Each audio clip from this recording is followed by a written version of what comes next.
Olá, seja muito bem-vindo ao nosso workshop de prevenção e recuperação da dependência de drogas sintéticas. Esse projeto ele tem como objetivo alertar a sociedade sobre os perigos dos mais diversos tipos de drogas que hoje são consumidos e comercializados na sociedade, explicar os efeitos dessas drogas, mas ao mesmo tempo também apresentar à sociedade os métodos terapêuticos que são desenvolvidos e também falar sobre o mercado de trabalho, né, para os egressos, para as pessoas que passaram por algum tipo de tratamento e tentam a oportunidade no mercado de trabalho. Nesse primeiro dia, como você pôde acompanhar, nós tivemos a palestra do delegado Samuel Silveira explicando justamente sobre a droga sintética, sobre os seus efeitos na vida do usuário.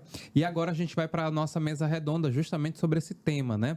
Hoje eu estou recebendo aqui tanto o delegado Samuel Silveira, que conduziu a primeira palestra do nosso workshop, e agora também vou passar a receber aqui o Carlos Eduardo Costa, que é professor e advogado. Vou pedir para que vocês possam se apresentar a partir de agora, começando pelo delegado que deu a primeira palestra.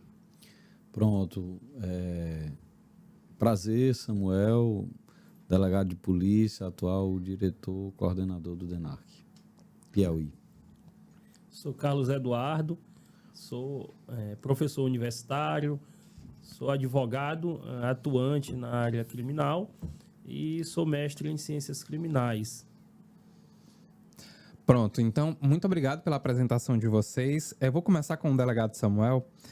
Quando a gente fala sobre prevenção e recuperação, ao mesmo tempo vem na cabeça do cidadão que tem acesso às informações pela mídia tradicional, o trabalho de repressão do tráfico de drogas, da droga de um modo geral, na sociedade. Quais são os desafios mais comuns que a gente encontra nesse trabalho aí das autoridades para reprimir o tráfico de drogas na sociedade? Não, veja, o tráfico de drogas ele é algo capilarizado em todas as comunidades. E por ser assim, por si já é uma dificuldade, né? Uma mercadoria, embora lícita e como tal, de acesso rápido pelos meios viários, né?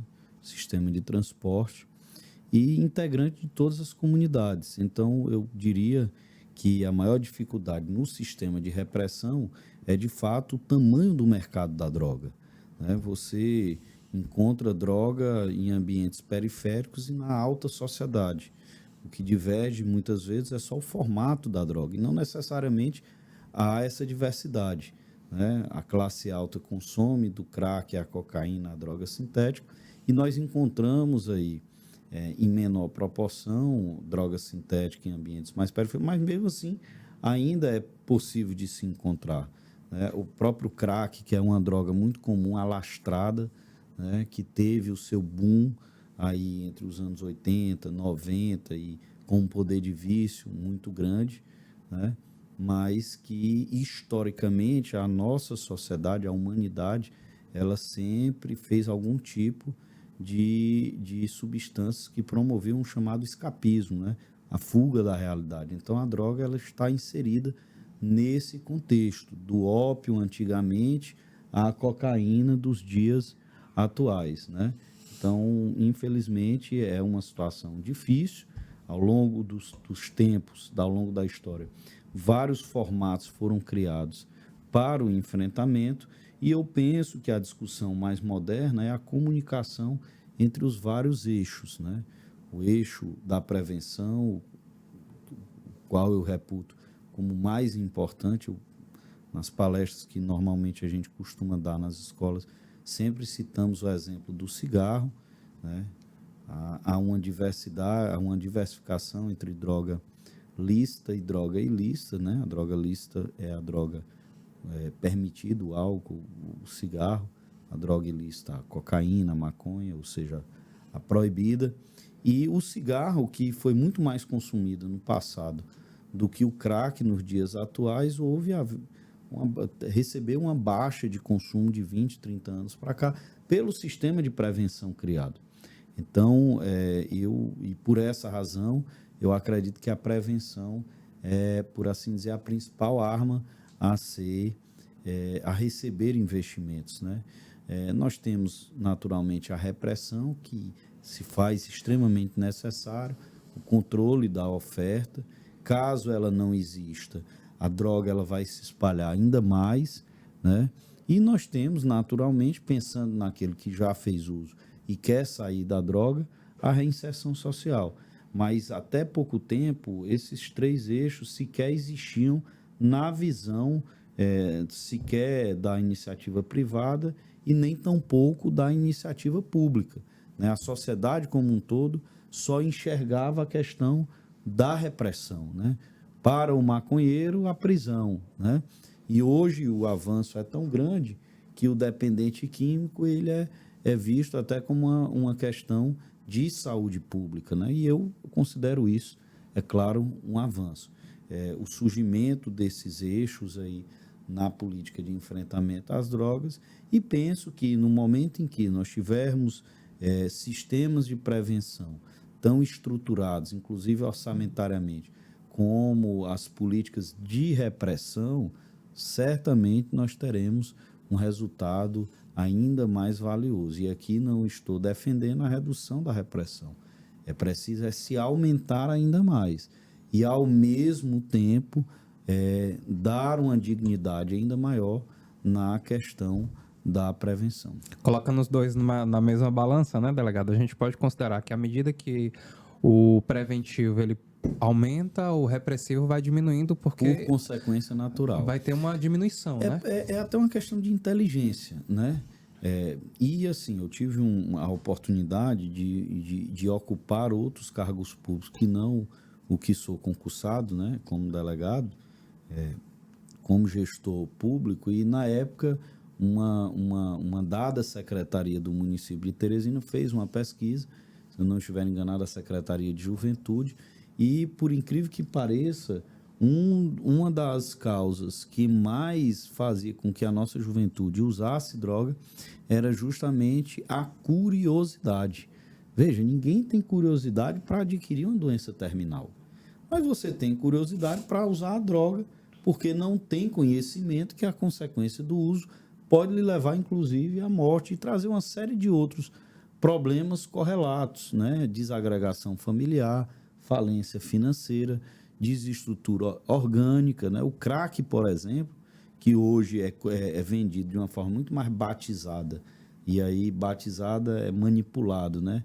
Do que quando ele surgiu, mas assim que o crack foi colocado no mercado, e a curiosidade do crack é que, no início, as próprias organizações criminosas proibiam a venda do crack, porque pensavam que o crack era tão letal que ia tirar o mercado consumidor deles. Então, o cigarro ele foi consumido muito mais que o crack é hoje, né? E houve uma redução pela prevenção. Então, eu considero de fato, e nas experiências que nós já tivemos, tanto na atividade policial como em atividades outras, que a prevenção é o grande caminho a ser fortalecido, em que pese também a prevenção ser de extrema importância e tem também, naturalmente, ser fortalecida. Mas a prevenção ela ainda é muito prematura aqui no nosso país, né? Não se discute em um formato de sistema o mal que a droga pode fazer na vida das pessoas, né? Doutor Carlos, o delegado Samuel bem colocou sobre a questão do fator curiosidade do público, né? Principalmente do público mais jovem. Eu, particularmente, eu sempre gosto de observar que no Piauí a gente tem um fenômeno recente que as pessoas estão buscando fazer corridas, atividade física, né? Que isso, quando você tem um consumo de droga, pode prejudicar o seu desempenho naquela determinada atividade. Nós temos outros fatores que têm gerado curiosidade, né, do público ou aumento nesse público que tem buscado aí consumir entorpecentes? O fator curiosidade, ele sempre vai ser um fator preponderante para qualquer área das nossas vidas, para avançar naquilo que é positivo ou negativo. Não é diferente com as drogas. Ter curiosidade do uso da maconha, do crack, do skunk e das drogas sintéticas, sim, pode causar uma dependência. O que precisamos, na verdade, é pensar meios para evitar que essa curiosidade transforme mais um dependente químico. Então, para tanto, existem hoje políticas, a própria Lei 11.343, aqui também, enquanto vereador, o doutor Samuel promoveu e elaborou 2 leis que hoje estão em voga aqui no município de Teresina, que buscam prevenir e dar oportunidades para dependentes químicos no ambiente laboral, no ambiente de trabalho. Então, nós precisamos pensar meios de prevenção para que essa curiosidade não venha acarretar em mais um dependente químico e fortalecer mais ainda os dados que já estão bem robustos hoje na nossa sociedade. Delegado Samuel, como é que o senhor avalia, né, essa política que é hoje executada na sociedade nesse trabalho de criminalização das drogas aqui no Brasil? Depende do eixo dela, né? A parte de repressão há todo um sistema estabelecido e acho que atua bem. Nós tivemos, falando de atividade policial, por exemplo, o crescimento da PRF e talvez hoje seja a instituição que mais apreende droga. E tem uma lógica em ser assim, né? A droga ela é uma mercadoria ilícita, mas é uma mercadoria, eu sempre friso isso, e como tal ela tem que ser transportada. E o sistema de transporte das mercadorias no Brasil é o sistema rodoviário, né? Então é natural que ao longo do tempo as PRFs, sobretudo as que fazem atuação nas regiões fronteiriças com os países andinos, de onde vem a maior parte dessas drogas mais conhecidas, as não sintéticas, né? Citamos aí a cocaína, a maconha, o próprio skunk, o crack, né? E passando aqui pelo Brasil e para o Brasil, mas também para os grandes mercados consumidores, que é a América do Norte e a Europa. Então, veja só,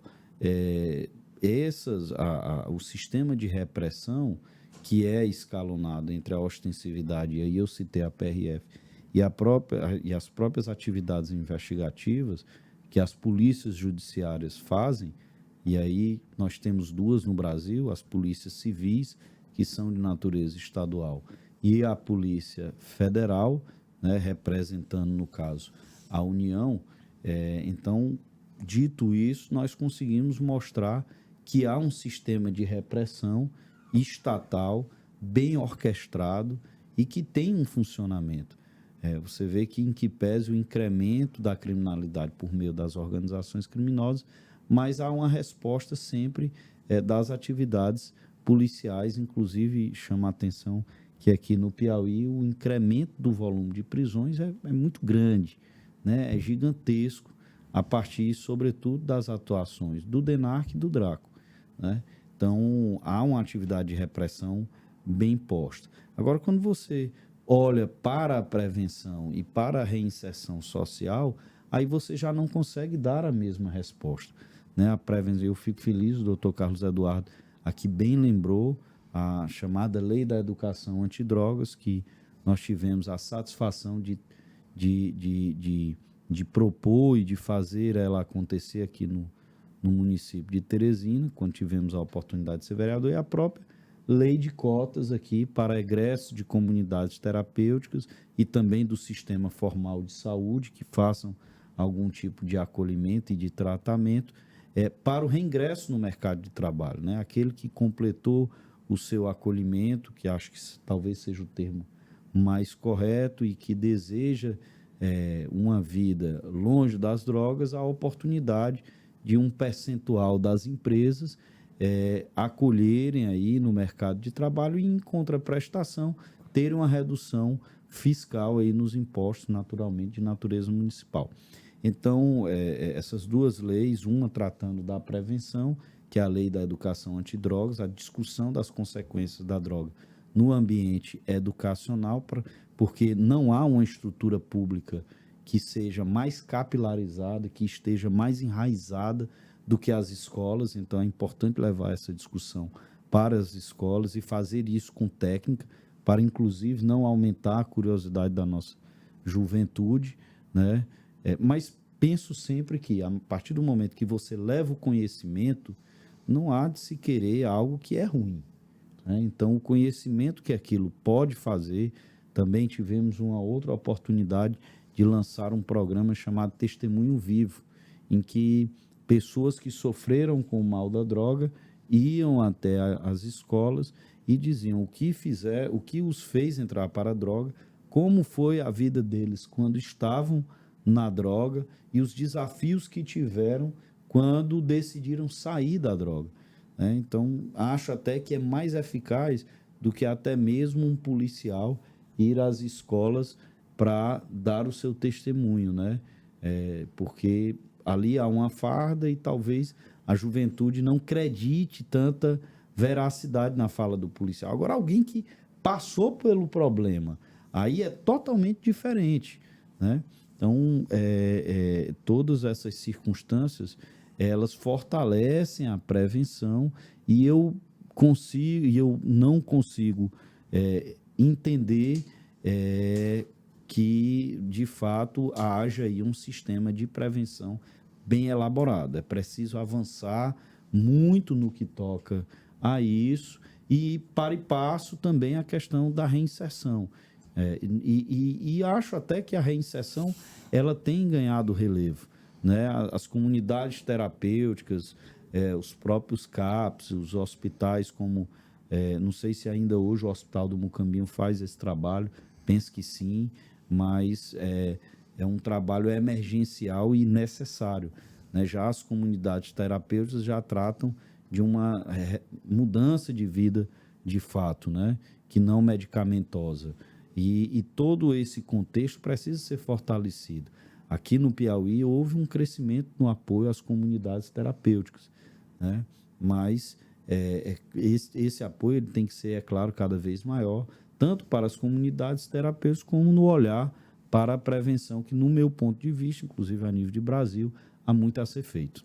Só para abrir um parêntese, né? Para você de casa que esteja acompanhando esse material pelo YouTube, se você quiser adentrar nesse assunto que o delegado Samuel acabou de nos falar, né? Sobre esses métodos terapêuticos, você pode acompanhar a palestra que foi dada pela Elisandra, psicóloga, e também pelo Célio Barbosa, que é o coordenador da Fazenda da Paz. Doutor Carlos, é interessante esse ponto que o delegado Samuel falou, né, que a gente vê política pública, de fato, de repressão, tem uma ampla divulgação na mídia, mas o que é que falta para esses outros personagens, né, como as escolas, entrarem nesse processo de prevenção das drogas?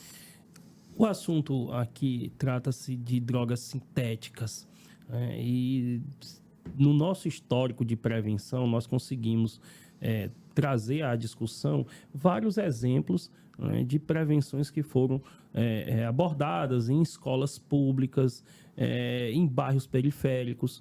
Mas quando se trata de drogas sintéticas, é um usuário diferente. Certeza. É um usuário diferente porque de formação diferente, teve acesso a uma escola boa, logo teve acesso a um conhecimento, tem conhecimento. Trata-se de, geralmente, pessoas com ensino superior, com especialização, com mestrado. Como vamos utilizar da prevenção para evitar com que esse público passe a usar a droga sintética? Pela curiosidade? Então, vamos trabalhar, dar o conhecimento específico do efeito da droga antes que crie nele, o usuário, essa curiosidade. E talvez um dos exemplos trazido aqui muito bem pelo Dr. Samuel, que pode fazer com que essa curiosidade seja satisfeita antes do uso, é o testemunho vivo.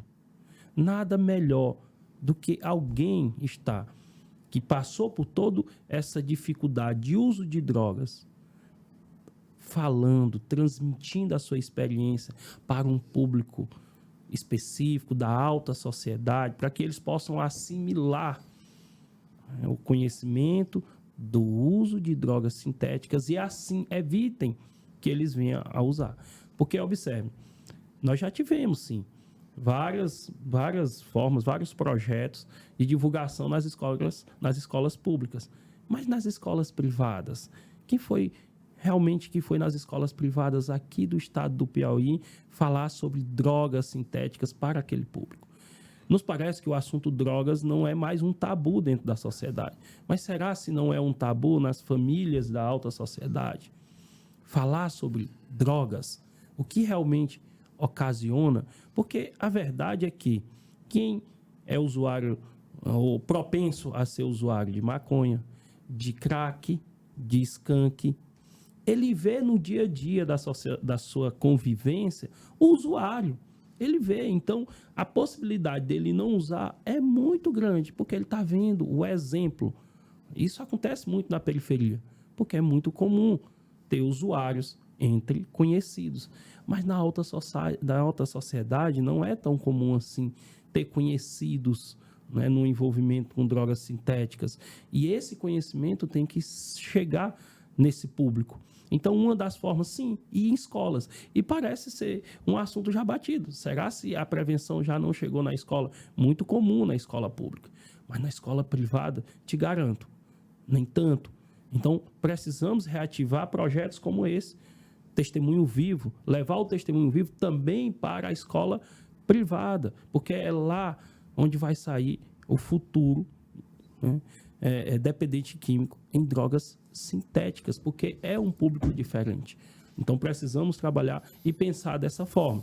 Aqui, o estado do Piauí, no início deste ano, através da Sindefol e a Secretaria de Educação, eles lançaram um programa bem interessante, o programa Se Liga, onde buscou preparar profissionais da área de saúde, né, para trabalhar justamente essa prevenção, né, nos seus atendimentos. Acredito que vai sim expandir, né, para as escolas e, obviamente, para as escolas privadas. E esse conhecimento tem que chegar para um público que é um tanto quanto preconceituoso quando o assunto é drogas, porque não faz parte da convivência deles. Eu queria levantar 2 pontos que vocês colocaram aqui, que imagino que seja interessante. O primeiro, eu acho que o delegado Samuel pode falar isso com mais eficácia, porque pode ter esses dados relacionados ao tráfico e ao consumo de drogas, principalmente internacional. A sensação que eu tenho, né, comparado Brasil, Educação Brasil, Estados Unidos, onde o estudante, ele ao mesmo tempo em que ele faz ali um curso superior, mas ele também participa de modalidades esportivas, né, o beisebol, o futebol americano, e há essa integração na sociedade com relação à prática esportiva e à educação, que pode ser uma ferramenta de prevenção das drogas também, já que a gente sabe que essas baladas são comuns, né, principalmente no ambiente universitário. Fazendo esse comparativo com o Brasil, falta essa política de educação, esporte, como método de prevenção das drogas?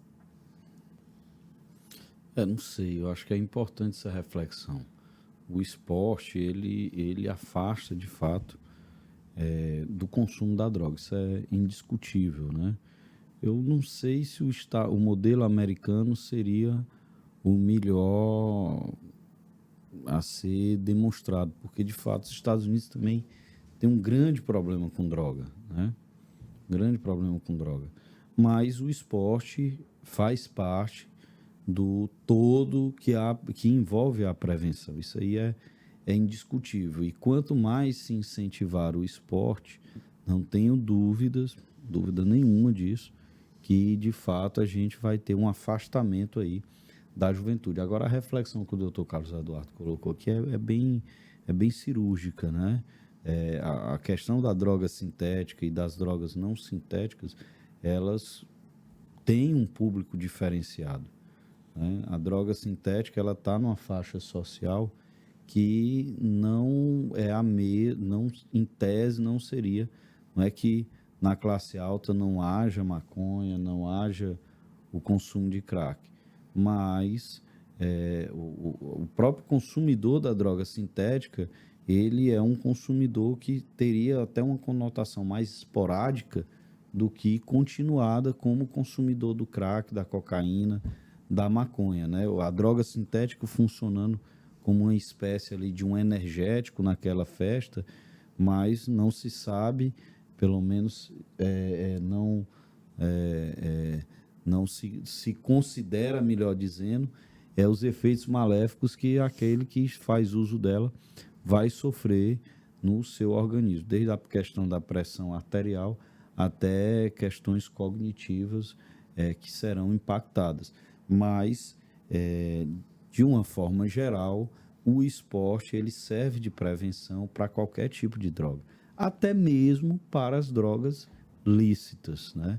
Até mesmo para o cigarro, até mesmo para o álcool. Então, é um horizonte que deve ser explorado. a questão do esporte. O sistema, como deve ser executado, acho que é uma discussão ampla. E tenho minhas dúvidas se o sistema americano é o mais correto, porque me parece que os Estados Unidos têm um problema, se não maior, pelo menos de igual tamanho ao que temos aqui no Brasil. Agora, voltando ao ponto que o doutor Carlos trouxe, né? E aqui eu queria fazer a pergunta na visão dos dois, tanto na visão repressiva quanto preventiva. Quando a gente fala desse ambiente, né, da entrada da droga nas famílias elitizadas, a gente leva em consideração, e aqui eu queria trazer o exemplo do cantor Saulo do Gado, né, que ele falava muito sobre o consumo partiu pela ausência da família em alguns momentos da sua vida, né? Ele falava inclusive de vazio existencial, né, que ele buscou nas drogas uma realidade que ele não tinha de diálogo dentro de casa. E, ao mesmo tempo, levando em consideração aquela família onde o poder aquisitivo ele é menor, a gente vê, quando acompanha operações da polícia, a presença da vovó do tráfico, a presença de mulheres nesse ambiente de tráfico, né? Qual é o papel da família, tanto no modo repressivo quanto no modo preventivo? E eu queria começar com o doutor Carlos. A família, eu tenho em mente que é, sem dúvida, o principal instituto de base de uma sociedade. Não é? O apoio familiar, acompanhamento familiar, as instruções educativas primárias, secundárias, terciárias, sempre vem da família. A base familiar diz muito de quem é que vai ser ali um profissional, um cidadão. E, obviamente, a ausência dela causa diversos malefícios. Mas não de modo algum, não gostaria e não creio que a família, a ausência da família pode ser a principal base para o uso de drogas. Obviamente, pode ser um dos motivos, né? Mas tem outros motivos que devem ser levados em consideração, que eu acho que é muito mais pertinente para nós termos hoje muitos usuários. As companhias, talvez seja hoje os maiores causadores de uso de drogas são as companhias, né? E, obviamente, a família pode auxiliar muito bem um ente familiar que esteja andando em más companhias, para evitar. Pode ter a plena certeza que, se a família ela for baseada nos melhores valores, nos melhores conhecimentos educativos, podem evitar, sim. Mas ainda assim é uma incógnita, porque muito se discute. O rapaz teve uma boa família, boa educação, mas no final usou drogas. Então, não existe a bem da verdade, não é uma resposta tão simples de se dar que tenha um resultado óbvio. Não é. Nós temos famílias que muito bem estruturadas, mas que infelizmente dali saiu um usuário de drogas. Nós temos famílias que conseguiram recuperar um ente familiar antes dele usar drogas. Mas, a bem da verdade, as companhias hoje elas são os maiores causadores do uso de drogas, não é? Eu também já li uns 2 livros do Dr. Saulo do Gado, sem dúvida. É um exemplo da forma como ele aborda, o sentimento que ele coloca naqueles livros, não é? Tem um total respeito por toda a história dele, não é? Então, a família ela é a base de tudo, mas ainda assim, infelizmente, as companhias elas tendem a corromper os bons costumes. É uma decisão pessoal também, né? É uma decisão pessoal, sem dúvida. E na parte repressiva, delegado, porque eu vou lembrar também aqui de um depoimento do Preto Queder, né, que também faz parte desse cenário musical. Ele fala que, na ausência da família, aquela criança que deixa de ser cuidada do pai e da mãe porque às vezes precisam trabalhar, o traficante acaba criando aquela criança. E aí aquela criança acaba se tornando um usuário ou um avião do tráfico. E aí você tem, principalmente nas áreas periféricas, o aumento desse consumo, não só do consumo, como também do tráfico, né? O papel da família nesse ambiente repressivo, já que também algumas prisões, né, são bem, chamam a atenção, como de idosas e mães, né, mulheres, mães que acabam também dando continuidade ao negócio ali, às vezes, do papel do homem. A minha preocupação no que toca a isso é da cultura de banalização da droga, né? Do tráfico, melhor dizendo. E aí, para entrar no viés da repressão. Imagine numa vizinhança, né? O vizinho é filho do traficante que convive com o filho do cidadão comum que não tem nenhum tipo de envolvimento com o tráfico. E ele naquela rua tem 10, 15 casas e há toda uma amizade, jogam bola juntos, um frequenta a casa do outro, joga videogame. E não necessariamente é porque as pessoas também têm uma ideia de que o traficante necessariamente vai ser aquela pessoa que expressa uma figura de grande vilão, né? E não necessariamente é assim, né? É claro que ele tem um contexto de violência, de arma e tudo, essa situação toda. Mas imagine esse cenário que eu acabei de descrever. Aquelas crianças, elas vão crescer juntas.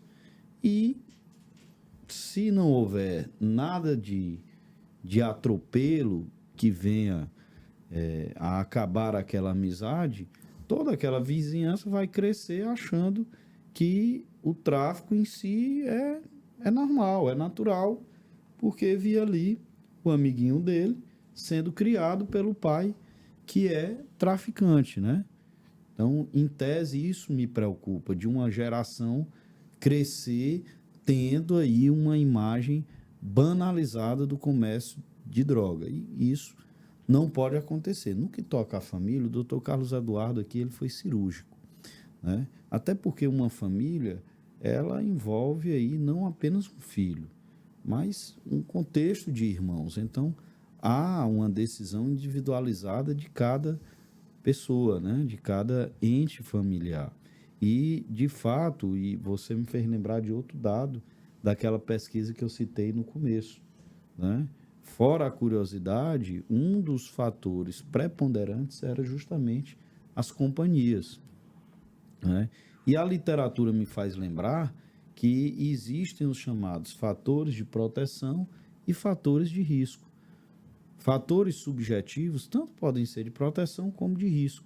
É normal se pensar que a estrutura familiar é um fator de proteção, seria um fator de proteção, mas também pode ser de risco a partir de uma desestruturação familiar, em que pese não ser decisivo. Se fosse assim, todo mundo dentro de uma família em que há alguns conflitos existentes desembocaria no mundo da droga. Isso não é verdade. O raciocínio contrário numa família em que não há tantos conflitos existentes, ninguém entraria para o mundo da droga. Então, isso aí também não é verdade, né? Então, outros fatores são mais importantes, né? E são fatores de cunho individuais. Mas, enfim, fatores subjetivos tanto podem ser fatores de proteção como de risco. As próprias companhias, a partir do momento que você tem boas amizades, e aí eu estou colocando boas amizades dentro de uma perspectiva do não uso da droga, aquilo se torna um fator de proteção, porque você vai se espelhar nos seus amigos. A partir do momento que você tem amizades ruins nessa perspectiva do uso da droga, a questão companhia vai ser um fator de risco, né, para o uso. Agora, há fatores que são mais objetivos e que não tem como mudar. O esporte é um deles. É um fator de proteção. A tomada de conhecimento é outro. É um fator de proteção. Então, dizer que é claro que a sociedade é reflexo, a família é a microsociedade. E quando a família vai mal, naturalmente a sociedade também vai mal. Cabe uma reflexão quanto a isso. É claro que a família é a primeira responsável. Nós temos também o Estado, e eu diria até que o Estado seria aí um terceiro patamar, porque antes do Estado tem que haver a sociedade civil organizada, que tem o seu papel. E isso está na Constituição em várias passagens. Em várias passagens.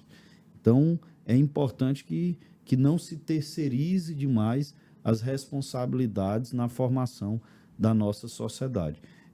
E no que toca à repressão, o que verdadeiramente me preocupa é a o crescimento de uma geração que corre o risco de ser uma geração que veja a droga como algo banalizado. Mas isso afeta muito mais aquelas drogas que são mais alastradas, né, como a cocaína, a maconha, o crack, do que propriamente as drogas sintéticas, porque as próprias drogas sintéticas elas entram em outro patamar etário na vida do cidadão, né? Geralmente a pessoa já sequer é mais adolescente, ele já está na fase adulta, frequentando o ambiente noturno, né? E aí acaba tendo contato com esse tipo de droga.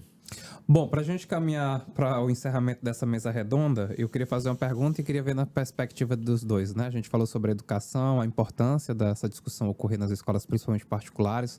Falamos sobre lazer, falamos sobre família, falamos sobre as amizades, né? O ciclo dessas pessoas. Como juntar tudo isso para que a gente consiga ter, de fato, uma diminuição do consumo de drogas na sociedade? Pronto. A prevenção ela tem como objetivo unir exatamente todos os meios, né, abarcar todos os meios necessários para evitar que nasça dentro da sociedade um novo usuário de drogas, seja no convívio familiar, educacional, certo? E é através das políticas públicas eficazes. Hoje nós temos as secretarias com essa responsabilidade, a Lei 11.343, que é de política de drogas também, ela vai trazer uma organização estatal responsabilizando tanto o ente federal, bem como estaduais e municipais para criarem conselhos e secretarias que possam, através das associações, das comunidades terapêuticas, de clínicas, de entes profissionais como o setor de psicologia, da medicina, combater, né, e prevenir o uso da droga. E, obviamente, em todas as frentes sociais. Então, precisamos, sim, por meio de políticas públicas e da ajuda da sociedade civil, chegar, né, e dar conhecimento que a droga ela é um grande malefício para a sociedade. E não pode ser, de fato, como disse o doutor Samuel, banalizado. A partir do momento que os indivíduos da sociedade passam a enxergar que essas drogas elas já são tão comuns dentro da sociedade que devem ser liberadas, isso é um problema muito sério. Muito sério. Na minha tese na minha dissertação do mestrado, eu trabalhei justamente os estudos sobre as políticas de liberação ou proibição das drogas no Brasil. E aí eu precisei estudar tanto a política de liberação da Holanda, Canadá e dos Estados Unidos. Os Estados Unidos foi o primeiro país a proibir as drogas, daí todos os outros países passaram a proibir. Desde dos anos 2000, os Estados Unidos vêm discutindo essa liberação das drogas e passou assim também a iniciar uma discussão de liberação em todo o mundo, né? Na Europa nós já temos Portugal, nós já temos a Espanha, né, desde os anos 90, que já vem ali com a política de liberação. A Holanda também hoje já é um país bem liberal. O Canadá também já trabalha a liberação da maconha. E no Brasil, daria certo? Obviamente, depois de um estudo bastante denso, chego à seguinte conclusão. Não dá certo. São realidades culturais, são realidades financeiras, estruturais totalmente diferentes. E a bem da verdade é que nesses outros países que liberaram, não deu certo. A verdade é esta. A verdade é que não deu certo. É interessante esse ponto que o senhor traz, né? Isso acarretaria no aumento da violência? Isso aconteceu também nesses outros países? Olha, nos Estados Unidos, sim, né? Já se consegue visualizar que houve um aumento da violência, um número de usuários elevadíssimo, obviamente, passou assim a aumentar a violência de pequenos furtos, roubos, né? Na Holanda já se discute a proibição do uso da maconha em meios públicos que antes eram liberados. Por quê? Porque realmente já se discute que não dá certo, não deu certo. E no Brasil tem uma levada de discussão a respeito disso, importante que se diga, não é, que o STF já decidiu que até determinadas gramas de maconha não pode ser considerado. Obviamente, precisa se discutir dentro de um critério de abordagem policial, mas aí fica para outro momento, né? Mas aqui, o que nos traz a reflexão é se realmente a liberação vai trazer benefícios ou malefícios, porque a partir do momento que a sociedade, que os indivíduos da sociedade passam a ver o uso das drogas como algo tão normal, a tendência é que realmente eles passem a usar essa droga. O maior exemplo disso é o próprio uso do cigarro, não é? Trabalhou-se uma política pública de proibição que foi eficaz, tanto que hoje o número de fumantes, né, relacionado ao número de 20 anos atrás é bem menor, porque houve uma política de repressão, antes de tudo, educacional. Passaram a educar a sociedade que usar drogas poderia causar, e pode causar, câncer e outros tipos de doença. Você vê no maço de cigarro, numa carteira de cigarro, lá a figura do fumante. Você liga a televisão, você vê uma propaganda contra o uso do cigarro. Eu ia complementar justamente isso. Eu lembro na minha infância que eu via propaganda de vendas de cigarro na TV, né? Que faz parte dessa política de proibição aqui no Brasil, né? Sim, com certeza. Eu acho que a gente tem que expandir cada vez mais essa ideia, né? Seja no meio, no berço familiar, e eu acredito que a grande maioria das famílias fazem isso, né? Dizer que a drogas ela é ruim, é um malefício, proibir. Isso vem desde o núcleo familiar. Expande dentro da escola. Né? A criança começa a ir para a escola hoje a partir dos 2 anos. Trabalha na mente da criança o não uso. Vai e eleva para uma faculdade. Para assim formarmos pessoas que não querem e não vão usar drogas. Então, as políticas públicas eficazes, elas têm trabalhado com esse objetivo de não uso. Não é trabalhar enquanto dependente químico, porque enquanto dependente químico eu acredito que nós já perdemos a prevenção. Nós vamos trabalhar a prevenção para que não volte mais a usar. E agora nós temos que trabalhar fortemente para que não tenha de modo algum usuário. E aí, delegado Samuel, como é que esses personagens, né, o lazer, a família, a educação, podem ajudar, de uma certa forma, né, a esse trabalho repressivo da polícia e no combate aí às drogas? Não, veja, eu não tenho dúvida que se pode ter esperança. Até pouco tempo, a única política pública vislumbrada era a da repressão. Hoje, já enxergamos outros patamares, né? E tudo tem início e desenvolvimento.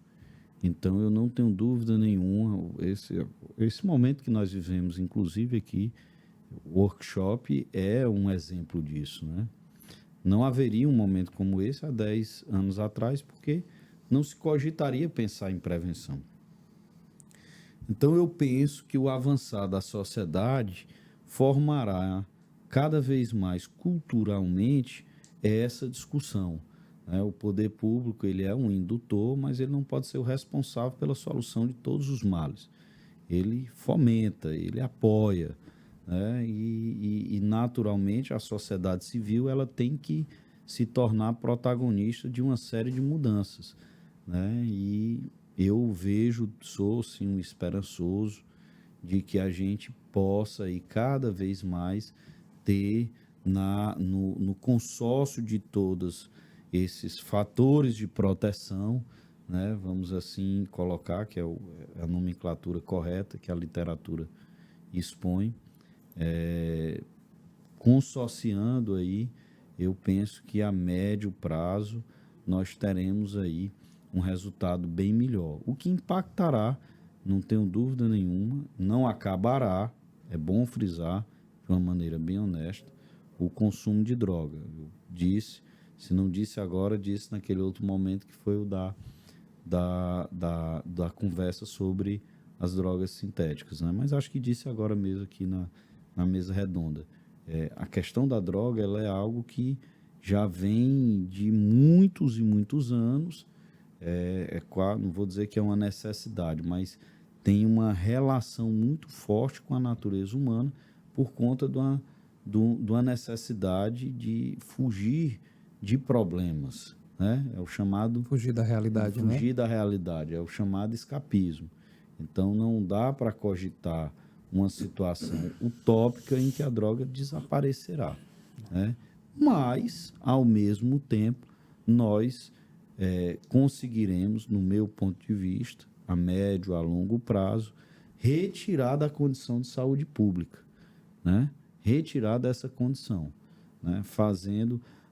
Todo mundo, na fase adulta, tem a plena liberdade de escolher o que quer, né? Agora, o que não podemos tolerar é não informar para que a pessoa, de uma maneira consciente, tome as decisões. E se tomar uma decisão errada, vai responder pessoalmente. Eu não estou falando de lei, estou falando da própria vida, né? Da sua qualidade de vida, sequer da sua existência própria, né?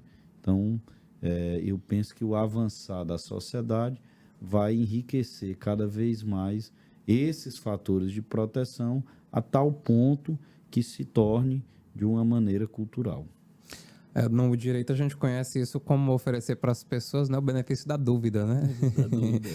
Eu queria agradecer ao delegado Samuel Silveira e também o professor e advogado Carlos Eduardo Costa por essa oportunidade da gente esclarecer para a sociedade sobre esse trabalho que é feito, né, de modo repressivo e preventivo no combate às drogas aqui no estado do Piauí. Muito obrigado pela participação de vocês. Obrigado, delegado. Obrigado, sempre à disposição. Me sinto honrado, feliz, satisfeito por fazer parte de um momento como esse. Obrigado, doutor Carlos. Eu que agradeço a oportunidade, né, de discutir um tema tão relevante para a nossa sociedade, e ainda mais ao lado aqui de um grande amigo, que é o doutor Samuel, né, a quem eu admiro muito pelo seu trabalho e ainda mais pelo seu desempenho como vereador, que acompanhei. Eu sei o quanto trabalhou no combate às drogas aqui em Teresina. Tá aí, viu? Então você pode acompanhar as demais palestras que serão disponibilizadas aqui no nosso canal do Workshop. A gente ainda vai tratar sobre métodos terapêuticos e também sobre a reinserção desses egressos no mercado de trabalho. E é importante que você também faça parte dessa discussão, busque elementos para ajudar, né, os egressos a serem reinseridos aí na sociedade. Até mais e até o nosso próximo encontro.